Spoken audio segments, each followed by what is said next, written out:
Sophie fixait l'écran de son téléphone, les doigts tremblants au-dessus du clavier. C'était une nuit comme les autres à Paris. La pluie battant contre la vitre de son appartement du Marais. Mais ce soir-là, le message qu'elle envoya était différent. Je sais que ce n'est pas toi. Mais qui es-tu vraiment? La réponse arriva presque instantanément. Comme toujours depuis des mois, je suis celle qui t'écoute.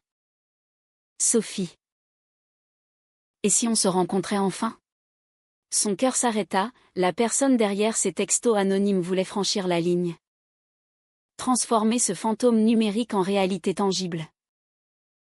Depuis la mort de Camille dans cet accident de voiture il y a 1 an, Sophie avait trouvé un refuge précaire dans ses échanges nocturnes.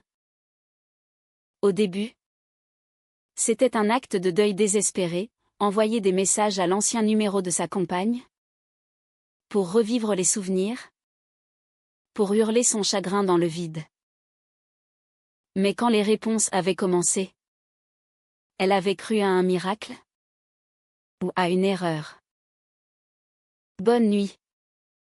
Mon amour, avait-elle écrit la première fois. Et le téléphone avait vibré, bonne nuit à toi aussi. Elle avait ri nerveusement, pensant à un bug. Mais les conversations s'étaient approfondies, mimant l'intimité qu'elle avait perdue. Sophie. 28 ans. Avocate spécialisée en droits humains. Vivait dans un monde où la logique régnait. Elle défendait des causes justes au tribunal. Argumentait avec précision. Mais cette affaire personnelle la déstabilisait. Qui pouvait bien répondre? Un hacker? Un proche de Camille qu'elle ne connaissait pas? Ou pire? Quelqu'un qui jouait avec son chagrin? Elle avait enquêté discrètement, le numéro était toujours actif. Rattaché à un opérateur français. Mais aucune trace de réattribution publique. Ses amis l'avaient mise en garde, arrête. Sophie. Ça te détruit. Mais elle ne pouvait pas, ses messages étaient devenus son oxygène. Ce soir-là, après la proposition de rencontre, elle marcha de long en large dans son salon encombré de livres et de dossiers. Les murs étaient tapissés de photos d'elle et Camille, un voyage à Provence.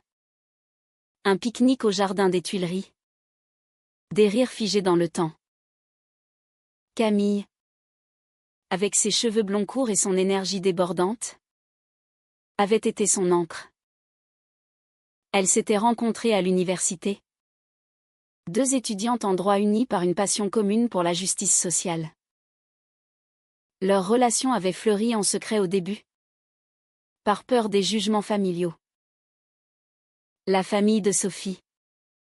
Conservatrice et catholique pratiquante de la banlieue lyonnaise, n'aurait jamais accepté une fille comme ça. Le mariage. C'est entre un homme et une femme, lui avait dit sa mère un jour. Sans savoir. Mais Camille avait insisté, on ne se cache pas éternellement. Elles avaient officialisé leur couple après 2 ans, affrontant les regards en coin lors des dîners familiaux. Le père de Sophie avait claqué la porte une fois, criant que c'était contre nature. Pourtant, elles avaient tenu bon. Jusqu'à cet appel fatidique de la police, Madame. Il y a eu un accident sur la 6. Votre compagne n'a pas survécu. Sophie s'assit sur le canapé, relisant les anciens messages. Je me sens seule sans toi, avait-elle écrit un mois après l'enterrement. Réponse, je suis là. Même si c'est dur à croire. Au fil du temps, les échanges avaient évolué en confidences profondes. Sur le deuil, la culpabilité, Sophie se reprochait de ne pas avoir été au volant ce soir-là. L'inconnu semblait connaître des détails intimes, la chanson préférée de Camille. La vie en rose. Ou leur rituel de café le dimanche matin. Était-ce une coïncidence? Ou quelqu'un qui fouillait dans la vie de Camille? La pression montait. Au travail, Sophie défendait une affaire de discrimination contre une femme lesbienne licenciée pour son orientation.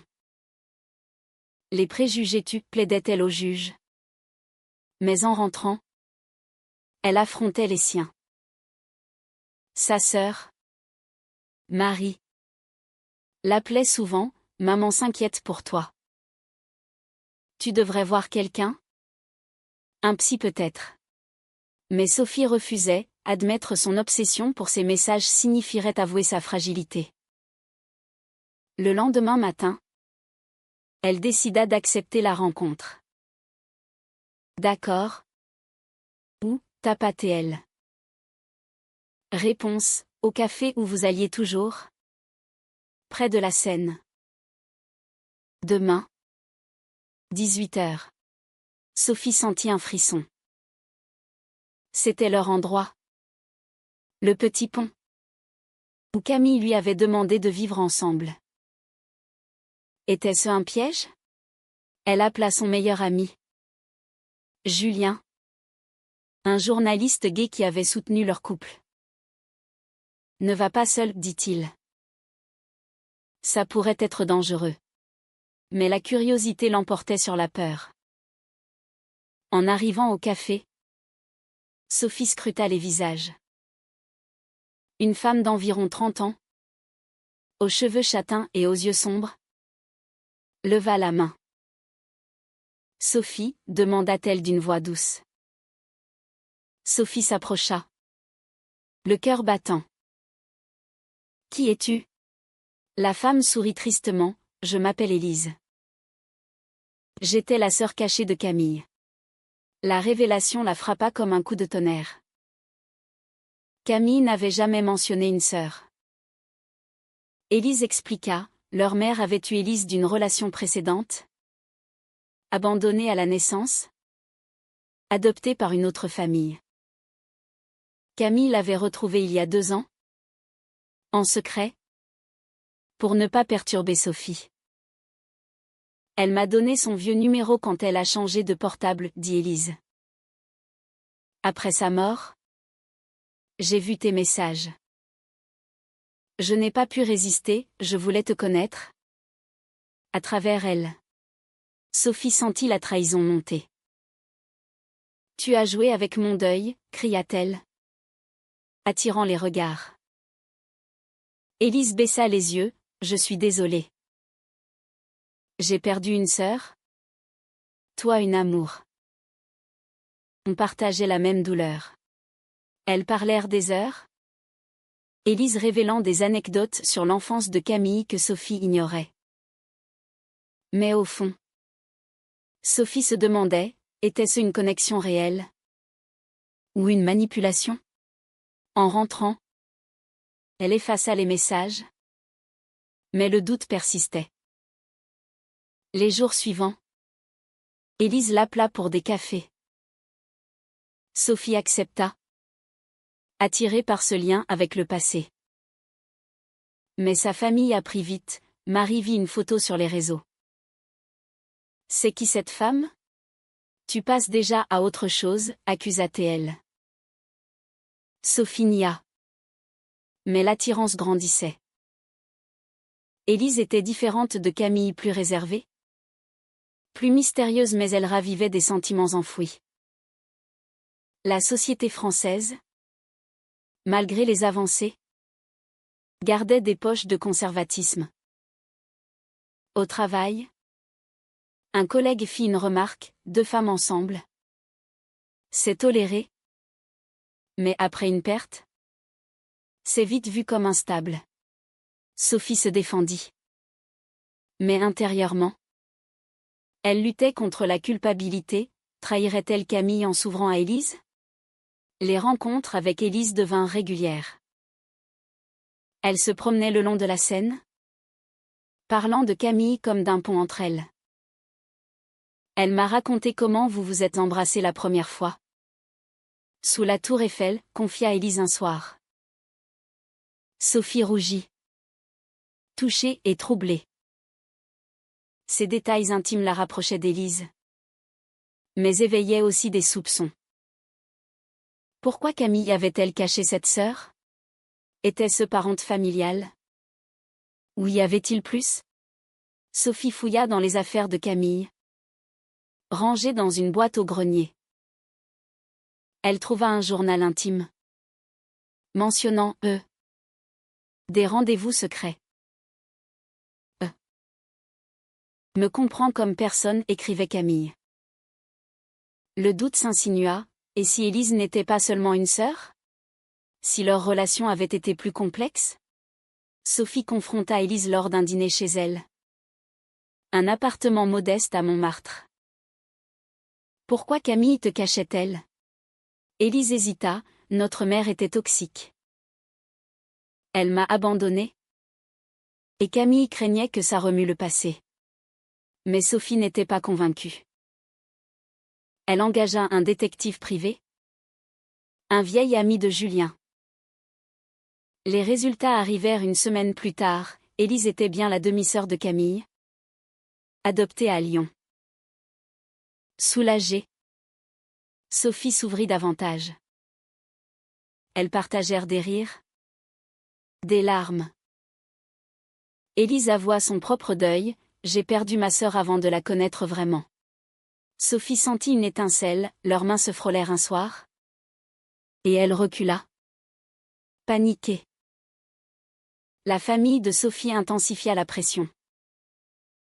Sa mère l'invita à Lyon pour un week-end. Il est temps de tourner la page? Ma fille. Pense à fonder une famille normale. Sophie explosa, normale? Camille était ma famille. Sa mère pleura, c'est contre les enseignements de l'Église. Dieu te pardonnera si tu changes. Sophie rentra à Paris, blessée, et se tourna vers Élise pour du réconfort. Leur amitié vira à l'ambiguïté. Un baiser volé sous la pluie. Un moment d'hésitation. Sophie s'éloigna, c'est trop tôt. Trop compliqué. Mais Élise insista, Camille aurait voulu que tu sois heureuse. Sophie luttait contre ses démons intérieurs, loyauté envers le passé versus désir du présent. La société ajoutait du sel, des amis communs murmuraient. Déjà une nouvelle? Elle n'a pas pleuré assez longtemps. Au tribunal, l'affaire de discrimination touchait à sa fin. Sophie gagna. Mais le stress l'usait. Elle confia à Julien, Élise me fait revivre. Mais est-ce une trahison? Julien répondit, l'amour n'est pas exclusif. Mais sois prudente, les secrets ont un prix. Un soir, Élise révéla un secret, Camille et moi. On s'est disputé avant sa mort. Elle voulait me présenter à toi. Mais j'ai refusé. Par peur. Sophie sentit la colère, pourquoi? Élise avoua, j'étais jalouse. Camille parlait tant de toi. Cette vulnérabilité rapprocha Sophie. Mais planta une graine de méfiance. Les conflits s'accumulaient. Marie appela, maman est malade à cause de toi. Tes choix la tuent. Sophie voyagea à Lyon, confrontant sa famille. Acceptez-moi tel que je suis, cria-t-elle. Son père répondit, on t'aime. Mais pas ça. Blessée. Elle rentra, décidant de couper les ponts temporairement. Avec Élise, les choses accélérèrent. Elles passèrent une nuit à parler jusqu'à l'aube, partageant des rêves. Sophie admit son attirance. Mais la culpabilité la rongeait. Et si c'était mal? Élise la rassura, l'amour n'est jamais mal. Mais au fond, Sophie se demandait si Élise manipulait ses émotions pour combler son propre vide. La relation avec Élise s'intensifia, passant d'amitié à romance naissante. Elles voyageaient ensemble, un week-end à Normandie. Marchant sur les plages, main dans la main. Sophie se sentait revivre. Mais les ombres persistaient. Des cauchemars où Camille l'accusait de trahison la réveillaient en sueur. Comment peux-tu m'oublier si vite, murmurait le fantôme. Au travail, une nouvelle affaire surgit, défendre une jeune lesbienne rejetée par sa famille. Les parallèles avec sa vie la frappaient. Les préjugés détruisent des vies, argumentait-elle. Mais intérieurement, elle se battait contre les siens. Élise la soutenait, tu es forte, Sophie. Mais un jour, elle trouva un message sur le téléphone d'Élise, je dois lui dire la vérité. De qui? Sophie confronta, quelle vérité? Élise fondit en larmes, Camille et moi. On a eu une liaison brève? Avant que je sache qu'on était sœurs. Le choc fut dévastateur. Sophie hurla, tu mens. Élise expliqua, elles s'étaient rencontrées en ligne. Attirées l'une par l'autre? Avant la révélation ADN. Camille avait rompu. Horrifiée. Et gardé le secret. C'est pour ça qu'elle m'a donné son numéro. Pour que je disparaisse, sanglota Élise. Sophie s'effondra. Trahison sur trahison. Camille, son amour parfait, avait des secrets sombres. Elle quitta l'appartement d'Élise, errant dans les rues de Paris. Julien la recueillit, c'est dur. Mais tu dois affronter ça. Sophie appela sa sœur, j'ai besoin de vous. Malgré tout. Marie vint à Paris. Écoutant l'histoire. C'est compliqué. Mais on est là, dit-elle. Marquant un premier pas vers la réconciliation familiale. Mais la société n'était pas clémente. Des rumeurs circulèrent au barreau, Sophie est instable depuis la mort de sa partenaire. Elle perdit un client important. Élise tenta de s'excuser, je t'aime vraiment. Sophie. Ce passé ne change rien. Mais Sophie répondit, ça change tout. Tu as profité de mon deuil. Les conflits intérieurs culminaient. Sophie consulta un thérapeute. Explorant ses peurs, abandon, jugement, identité. Être lesbienne en France? C'est libre. Mais pas sans coup, admit-elle. Sa mère appela enfin, je prie pour toi. Peut-être que je me trompe. Un mince espoir. Élise disparut quelques jours. Puis revint avec une lettre, je pars pour te laisser guérir. Pardonne-moi. Sophie la lut. Déchirée. Était-ce la fin? Ou un nouveau début? Sophie plongea dans le travail. Gagnant l'affaire de la jeune lesbienne. Justice est rendue, déclara le juge. Mais pour elle, la justice personnelle restait en suspens. Elle reprit contact avec la famille de Camille, apprenant plus sur Élise. La mère adoptive confirma, Élise a souffert. Abandonnée 2 fois. Compassion naquit. Mais la douleur persistait. Un soir, Élise réapparut à sa porte. Je ne peux pas partir sans me battre. Elles parlèrent toute la nuit, disséquant le passé. Sophie avoua, j'ai peur de t'aimer. Car ça efface Camille. Élise répondit, l'amour s'ajoute. Il n'efface pas. Elles s'embrassèrent. Mais Sophie recula encore. Hantée par l'éthique, était-ce incestueux par procuration? Malsain? La pression sociale s'amplifia. Un article dans un journal local mentionna les drames intimes des avocats parisiens, sous-entendant son histoire. Des collègues la jugèrent, choisir une sœur de l'ex. C'est tordu. Sophie défendit son droit à l'amour. Mais intérieurement, elle doutait. Sa famille évolua lentement. Son père l'invita, viens avec qui tu veux. Elle amena Élise à Lyon. La rencontre fut tendue, questions sur leur relation. Regard suspicieux. La mère demanda, « Est-ce que Dieu approuve ?» Sophie répondit, « Dieu est amour. » Une trêve fragile. Mais un trahison final surgit. Julien découvrit qu'Élise avait menti sur la liaison, c'était après la révélation ADN. Une erreur alcoolisée. Camille l'avait cachée pour protéger tout le monde. Sophie confronta Élise, « Pourquoi ce mensonge ?» Élise admit, « J'avais peur de te perdre complètement. » Sophie la quitta, la confiance est brisée. Seule, Sophie affronta son deuil pleinement. Elle visita la tombe de Camille, posant des fleurs. « Je t'aime toujours. Mais je dois avancer. » Les messages cessèrent, elle changea de numéro. Les mois passèrent. Sophie reconstruisit sa vie, nouveau appartement. Nouveaux amis.